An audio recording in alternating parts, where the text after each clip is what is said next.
안녕하세요, 호형 탐정입니다. 호랑이 형님 3부 89화 결심 리뷰 시작하겠습니다. 1. 복귀한 일영. 일영이 다시 명예의 우두머리가 되었습니다. 고차가 깍듯이 대하고 일영에게 항거한 시라무렌은 탄환창의 유폐가 되었습니다. 시라무렌이 형벌을 받는다면 고차 또한 일영을 제압하고 업신여긴 전적이 있으니 시라무렌과 마찬가지로 탄환창에 유폐되어야 한다고 생각되는데 어찌된 영문인지 고차는 멀쩡히 있네요. 아마 고차는 나름대로 아프카의 총애를 받기에 무사히 남아있는 게 아닐까 싶습니다. 어찌되었든 일영이 다시 명예의 우두머리가 된 것은 아프카가 일영을 인정했다는 것이고 그 이유는 아린을 흰눈썹 대신 제물로 사용하기로 했기 때문이라 생각됩니다. 2. 구망을 부활시키려는 목적. 아프카가 융합한 천재를 패퇴시키고 구망을 부활시키라고 했었죠. 고차는 천재가 다시는 오행관의 조력을 받지 못하도록 완전히 척결하기 위해 구망을 부활시키려고 한다는데, 그럴 거면 구망을 부활시킬 필요 없이 구망이 봉인된 수정을 찾는 대로 박살내면 되지 않나 라고 생각됩니다. 아니면 구망 외의 오행관이 아직 살아있기에 고차가 저런 대사를 한 거일 수도 있다고 생각됩니다.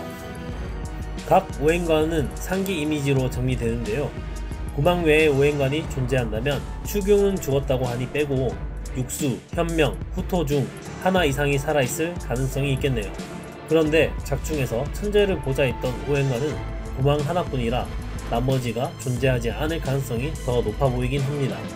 어찌되었든 고차의 예측이 틀렸다면 아카가 구망을 부활시킬 다른 이유가 있다는 거겠죠. 이전 리뷰에서도 말했었는데 아카는 구망에게 봉인된 예루리에 대해 물어볼 게 있는 게 아닐까 생각됩니다. 3. 아린. 일영의 과거 스토리가 나옵니다. 여기서 인상적인 장면은 아린이 지붕 위에 올라가 있는 장면인데요. 과거 아랑사가 침위에 올라가 산삼을 주우려는 장면과 오버랩 되네요.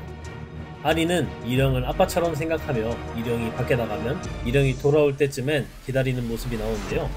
이는 아린의 감지 능력이 범상치 않다는 것을 보여주는 것 같습니다. 그리고 일영이 이 아이는 곧 나인데 무어라 부른단 말인가 라는 대사를 합니다. 저는 이 대사로 일영이 아린에게 아카의 무언가를 넣은 게 아닌 순전히 자신의 고륙과 맥, 혼으로 만들었다고 생각됩니다. 물론 아린을 만든 시기는 일영이 인간으로 만든 두루마기 씨의 힘을 흡수한 뒤 여서 인간의 혼이 내재된 흰산의 힘을 가진 채로 아린이 태어난 걸로 생각됩니다.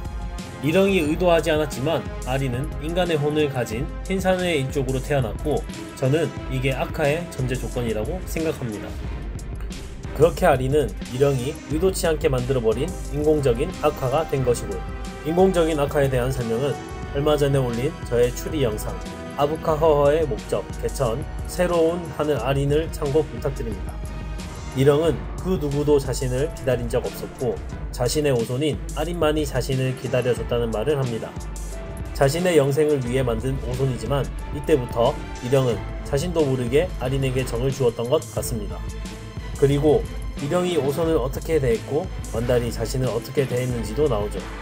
흰산의 제물로 바쳐진 자신의 오손들과 과거의 자신은 모두 토하지 않고 복종했습니다. 하지만 일영의 마지막 오손 아린은 달랐습니다.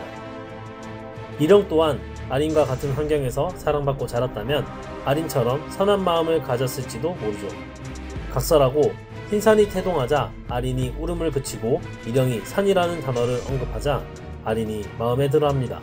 그렇게 산이라는 뜻을 가진 만주어 아린이 이름이 됩니다. 아린은 이름 그대로 흰산의 모든 것을 가질 운명을 가지게 되는 것이 아닐까요? 4. 오손들. 일영의 오손들을 보면 첫 번째 오손을 제외하곤 솜의 길이가 안 맞습니다. 첫 번째 오손은 일영이 숨겨뒀던 오손으로 흰산이 일영의 죽음을 원하지 않았다면 흰산의 제물이 되지 않았겠죠. 그래서 나름 챙겨준 모습이 아닐까 싶습니다. 나머지 두 번째, 세 번째 오손은 솜의 길이가 전부 안 맞는데 이때부턴 제물로 쓸 용도로 만들었기에 일영이 오손의 생활에 신경을 쓰지 않았던 것으로 생각됩니다. 그리고 오손들의 무늬가 제각각인데 이들의 무늬가 왜 이렇게 제각각으로 생겨났을까 생각해봤습니다. 저희 내피셜 상으론 영혼을 쪼개어 복제를 만들면 쪼개진 영혼에 금이 가지 않을까 생각되는데요. 저 문양이 쪼개진 영혼에 금이 간 것을 표현하는 게 아닐까 싶습니다. 그리고 2부 마지막에 일영의 모습을 보면 얼굴에 무늬가 생기는데, 이 또한 일영이 복제를 만들며 영혼이 쪼개어져서 생긴 금이 나타난 무늬가 아닐까라는 생각이 듭니다. 그냥 끼워 맞춘 뇌피셜이라 틀릴 가능성이 높습니다. 그리고 베댓에서 흰산의 재물 요구 빈도가 절반으로 줄어들어 오손들의 나이가 어려진다는 것이 있던데, 저는 일영의 대사로 오손을 제물로 바치면 거진 50년씩 흰산이 진정되고, 오손이 아닌 일영의 실을 흰산의 제물로 바치면 그 기간이 절반씩 줄어드는 걸로 생각됩니다. 그렇게 현 시점을 계산하면 상기 이미지처럼 나오며 흰산의 폭발 시기인 946년과 아주 잘 들어맞게 됩니다.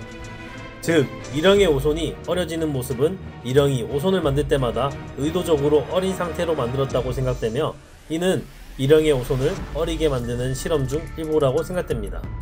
그러다가 처음부터 홈백을 다 갖춘 마지막 오손 아린이 탄생한 것이고요. 5. 상징적 오브젝트들. 호랑이 형님은 특정 오브젝트들을 상징적으로 사용합니다. 아비사가 만들어준 토끼풀 화관과 이를 쓰고 있던 추위, 그리고 망가진 토끼풀 화관, 그리고 흰눈썹이 만들어준 토끼풀 화관과 글을 쓰고 있는 울라와 비라의 어미, 그리고 울라와 비라의 어미의 죽음과 망가진 토끼풀 화관. 이 토끼풀의 끝말은 행복입니다. 토끼풀 화관이 끊어짐으로써 이들의 행복은 끝나고 불행이 시작되었음을 의미하는 거죠. 추이와 무케, 아랑사, 아비사, 가오리의 이별. 울라와 비라의 어미는 죽음으로, 울라와 비라 또한 죽게 되죠. 흰눈썹은 제물로 바쳐질 운명으로, 아리는 부모처럼 여기는 일영과의 대립으로 비교됩니다. 다음 오브젝트는 산삼. 산삼은 일영의 아린에 대한 부성애를, 그리고 아린의 상군에 대한 부성애를 나타냅니다. 마지막 오브젝트는 아린이 들고 있는 금강저. 이것은 일영의 아린에 대한 부성애 또는 아린의 아버지를 향한 사랑을 나타내는 것으로 보입니다. 2부에서 보면 일영이 부서진 금강저를 들고 있죠. 이는 일영의 부성애 또는 아린의 아버지를 향한 사랑이 망가졌음을 보여주는 것 같습니다. 작가님은 이런 오브젝트들을 활용하시는 걸 좋아하시는데, 이런 오브젝트를 사용하시는 게 서정적으로 느껴지고 작품성 또한 깊어지는 것 같습니다. 다른 숨겨진 오브젝트가 있다면 독자분들께서 댓글로 남겨주시면 좋겠습니다. 마지막 장면은 일영이 아린을 흰산의 일족만이 통과할 수 있는 문 앞으로 데려오는 걸로 끝납니다. 아마 아린이 저 문을 열 수 있을지 테스트를 하는 게 아닐까 싶네요. 작중 일영이 아린의 머리를 쓰다듬어주며 고통스러워하는 장면이 나옵니다. 압카가 흰산을 파괴하지 않게 하기 위해, 즉 자신의 강함을 위해 자신이 정을 준 아린을 희생시킬 수밖에 없는 현실과 완달에게 복종한 자신과 자신에게 복종한 오손들에 대한 연민 등 여러 생각을 하는 장면이 아닐까 싶습니다. 이런 감정선 또한 호랑이 형님을 좋아하는 저로서는 정말 좋아하는 부분인데요.